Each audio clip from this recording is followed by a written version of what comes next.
Where'd you get those shoes? Easy. They're from DSW. Because DSW has the exact right shoes for whatever you're into right now. You know, like the sneakers that make office hours feel like happy hour, or the boots that turn grocery aisles into runways.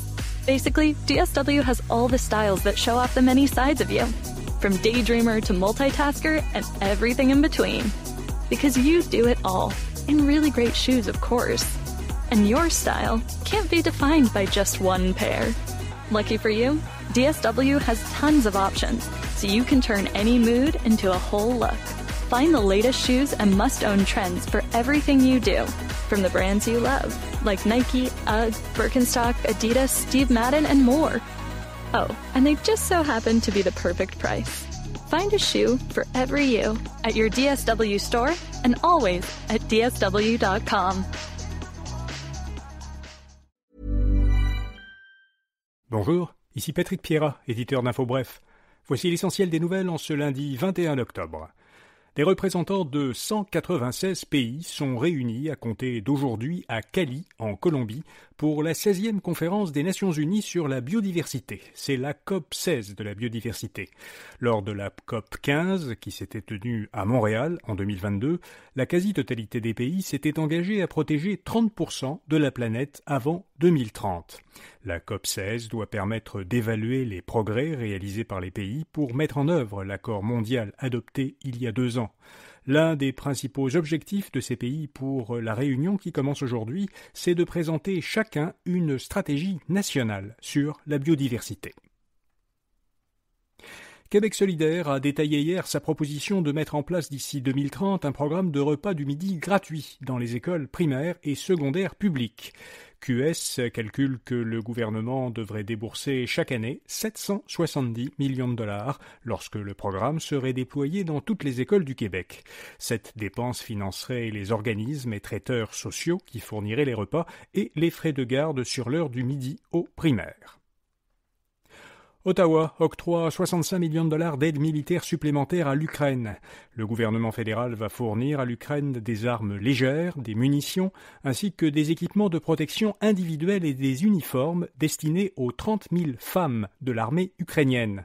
Depuis le début de la guerre en février 2022, le Canada s'est engagé à fournir presque 20 milliards de dollars d'aide à l'Ukraine, dont 4,5 milliards en armes et équipements militaires. Des soldats de Corée du Nord vont être déployés en Ukraine. C'est ce qu'affirment les services de renseignement de la Corée du Sud. Jusqu'à 12 000 soldats nord-coréens pourraient bientôt être envoyés en Ukraine pour combattre aux côtés des forces russes. Selon la Corée du Sud, 1500 soldats seraient déjà arrivés en Russie. Plusieurs images accréditent cette allégation. Ainsi, les services sud-coréens ont diffusé des images satellites de soldats nord-coréen en Russie. Par ailleurs, la chaîne américaine CNN a publié une vidéo obtenue par les autorités ukrainiennes de ce qui semble être des soldats nord-coréens dans une base militaire russe. Les vêtements coûtent moins cher qu'il y a 20 ans. En effet, selon les plus récentes données de Statistique Canada, les prix des vêtements et des chaussures ont baissé de 4,4% en septembre par rapport à l'année précédente. Cette diminution n'est pas nouvelle.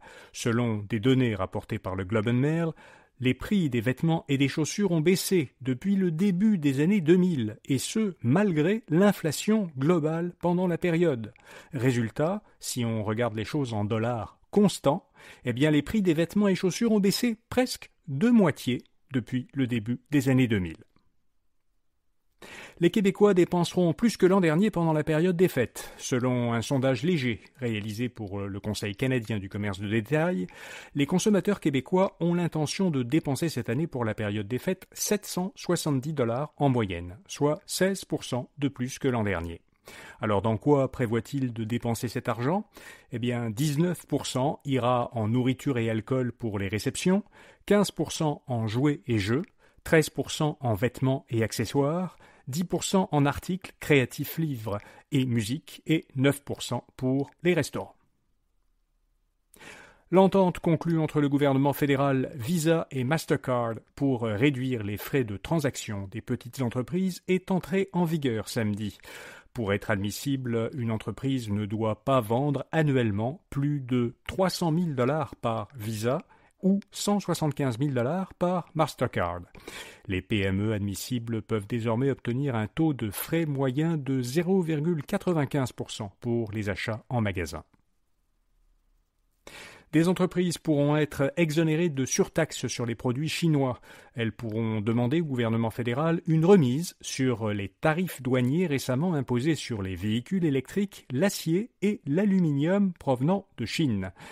Ottawa propose, dans quelques cas particuliers, afin d'aider l'industrie canadienne à ajuster ses chaînes d'approvisionnement, d'exonérer certaines entreprises du paiement de ces surtaxes ou de leur rembourser les surtaxes qu'elles ont payées. Alors parmi les entreprises qui pourraient obtenir une telle remise, il y a celles qui dépendent d'un des produits concernés et ne peuvent pas s'en procurer dans un autre pays, et celles qui ont des obligations contractuelles d'acheter ces produits. Le partenariat entre Microsoft et OpenAI s'effrite. Microsoft a déjà investi 13 milliards de dollars américains dans la start-up américaine d'intelligence artificielle OpenAI, dans le cadre d'un partenariat qui a été conclu entre les deux entreprises en 2019. Mais selon plusieurs sources anonymes citées par le New York Times, Microsoft est beaucoup moins disposé à investir dans OpenAI depuis que son PDG a brièvement été évincé en novembre dernier. Microsoft craint deux choses, rapporte le journal américain. D'une part, que le développement de ses propres systèmes d'intelligence artificielle dépende trop d'OpenAI, et d'autre part que ce développement souffre de l'instabilité à la tête de la start-up. Du côté d'OpenAI, un manque de nouvelles liquidités serait problématique parce qu'elle a besoin d'énormément d'argent pour développer ses grands modèles de langage. Et puis, comme chaque lundi, InfoBref vous fait découvrir une jeune entreprise québécoise innovante. Cette semaine, on vous parle d'une jeune pousse de Longueuil, Dice Design. Elle a conçu une gamme de composantes qui permettent d'améliorer le rendement des imprimantes 3D industrielles, selon les besoins de chaque entreprise. Pour en savoir plus sur cette entreprise, lisez le portrait de Dice Design à infobref.com ou en suivant le lien dans les notes de cet épisode. Voilà, vous savez l'essentiel. Bonne journée et à demain matin. At 1-800-Flowers.com, we know that connections are at the heart of being human. Whether celebrating life's joys or comforting during tough times, 1-800-Flowers helps you express what words can't. For nearly 50 years, millions have trusted 1-800-Flowers to deliver thoughtful gifts that help create lasting bonds. Because it's more than just a gift. It's your way of showing you care. Visit 1-800-Flowers.com/ACAST and connect today. That's 1-800-Flowers.com/ACAST.